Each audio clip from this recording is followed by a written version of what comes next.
নমস্কার। আজকে অজানাকে জানা বা ইংলিশে যদি বলি নোয়িং দ্য আননোন সিরিজের একটা খুবই ইন্টারেস্টিং ব্যাপার নিয়ে কথা বলবো।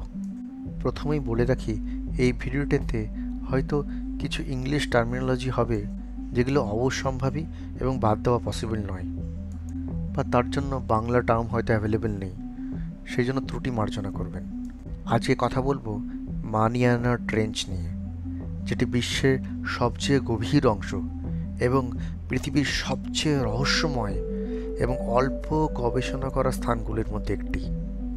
এটি পশ্চিম প্রশান্ত মহাসাগরে অবস্থিত এবং সবচেয়ে গভীর অংশটি চ্যালেঞ্জার ডিপ নামে পরিচিত। এই চ্যালেঞ্জার ডিপের গভীরতা প্রায় 36,070 ফুট, যেটা 10,994 মিটারের কাছাকাছি। এটার একটা তুল্যমূল্য বিচার করলে মাউন্ট এভারেস্টের উচ্চতা আমরা সবাই জানি 8,848 মিটার। সো মাউন্ট এভারেস্ট পুরোপুরি যদি চ্যালেঞ্জার ডিপের মধ্যে ফিট হয়, তার উপরেও 1 মাইলের বেশি জলের লেয়ার থাকবে। তাহলে আপনারা অবশ্যই বুঝতে পারছেন কতটা গভীর এই অংশটি। তাহলে স্বভাবত প্রশ্ন জাগতেই পারে, এটি গঠন হলো কিভাবে? এই ট্রেঞ্চ এলাকাটি একটি খুবই জটিল ভূমিকম্প কার্যক্রমের ফলে গঠিত হয়েছে। আপনারা হয়তো অনেকে জানেন, আমাদের পৃথিবী পৃষ্ঠে 7টি মেজর প্লেটস আছে। এগুলো টেকটনিক প্লেট নামে পরিচিত এবং এদের ক্রমাগত গতিবিধির ফলে মাঝে মাঝেই ভূমিকম্প, জলোচ্ছ্বাস এবং সুনামির মতো অ্যাক্টিভিটিস দেখা যায়। এইরকমই একটি প্লেট যেটি প্রশান্ত মহাসাগরের নিচে আছে, সেটি প্যাসিফিক প্লেট নামে পরিচিত। সেই প্লেটের নিচে মারিয়ানা প্লেটকে নিম্নমুখে আনার ফলে একটি গভীর ট্রেঞ্চ তৈরি হয়েছে। প্রসঙ্গত বলে রাখি, এই টেকটনিক প্লেট এবং এদের গতিবিধি একটা খুবই রহস্যজনক ব্যাপার। একে মারিয়ানাই কেন বলা হয়? এই মারিয়ানা ট্রেঞ্চটি মারিয়ানা দ্বীপপুঞ্জের পাশাপাশি অবস্থিত এবং এই দ্বীপপুঞ্জটি 17 শতাব্দীতে স্পেনের রানী মারিয়ানার নামে নামকরণ হয়। এই রহস্য আবৃত মারিয়ানা ট্রেঞ্চ নিয়ে গবেষণাও কম হয়নি।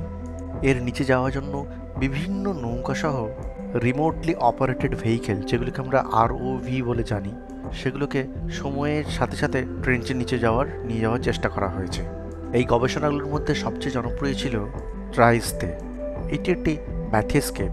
ব্যাথেস্কেপ সেই যানগুলোকে বলা হয় যেগুলি তরল পদার্থ বা ফুয়েল এবং হাওয়ার বায়ান্সিটা ইউজ করে সমুদ্রের অনেক গভীরে যেতে পারে। এই অভিযানটি করা হয় 1960 সালে এবং এতে ডন ওয়ালস এবং জ্যাক পিকার্ড সহ প্রায় তারা চ্যালেঞ্জার ডিপে পৌঁছেই যান। চ্যালেঞ্জার ডিপের পরিস্থিতি যথেষ্ট হার্শ। চ্যালেঞ্জার ডিপের প্রেশার আমাদের নর্মাল সারফেস প্রেশারের থেকে 1071 গুণ বেশি এবং তাপমাত্রা প্রায় হিমাঙ্কের কাছাকাছি। তাহলে বুঝতেই পারছেন এখানে সাধারণ প্রাণের প্রেজেন্স থাকা বা তাদের বেড়ে ওঠা নিতান্তই অসম্ভব ব্যাপার।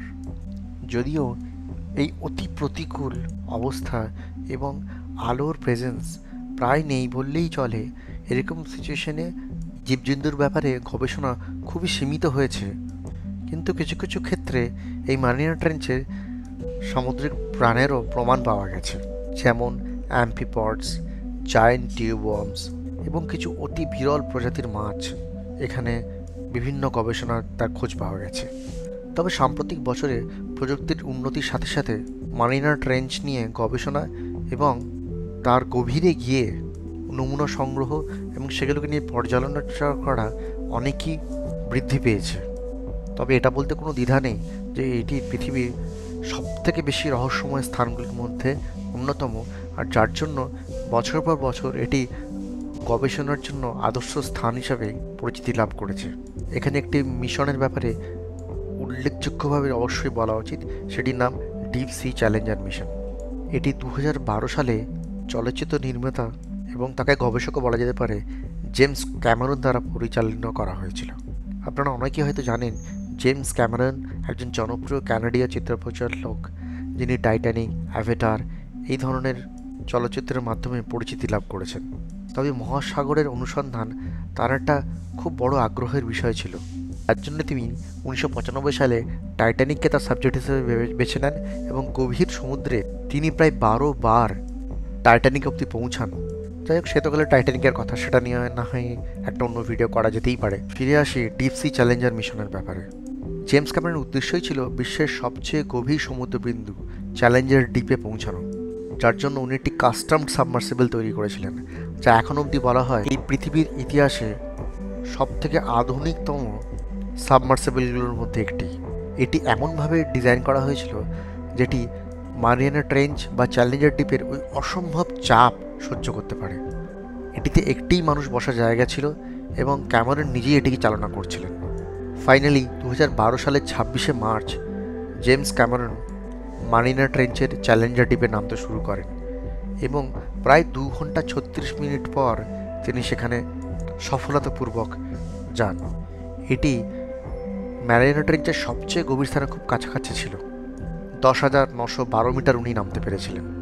ক্যামেরন এই মিশনের সময় এই ভীষণ গভীরতায় কিছু অতি উচ্চ গোপনীয় ভিডিও ফুটেজ তোলেন এবং নমুনা সংগ্রহ করেন। এই এক্সপ্লোরেশনটি ন্যাশনাল জিওগ্রাফি খুব কাছ থেকে কভার করেছিল, কিন্তু এর ফুল ফুটেজ আপনি কিন্তু কোথাও পাবেন না। যেমন বলা হয়েছে, এটি খুবই উচ্চ গোপনীয়তায় এই মিশনটি কমপ্লিট করা হয়েছিল। এর কিছু ফ্র্যাগমেন্টেড বা টুকরো ফুটেজ আপনি হয়তো ইউটিউবের খুঁজলেও অনেক জায়গাতেই পেতে পারেন।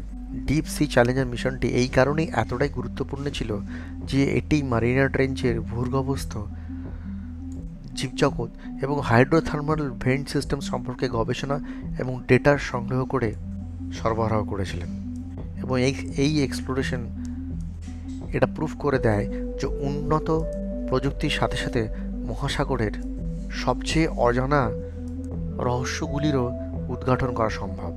পরবর্তীকালে এই ডিপ সি চ্যালেঞ্জারের মিশন থেকে প্রাপ্ত প্রযুক্তি জ্ঞান বিভিন্নভাবে বিভিন্ন সামুদ্রিক অনুসন্ধানকে এগিয়ে নিয়ে যেতে সাহায্য করে।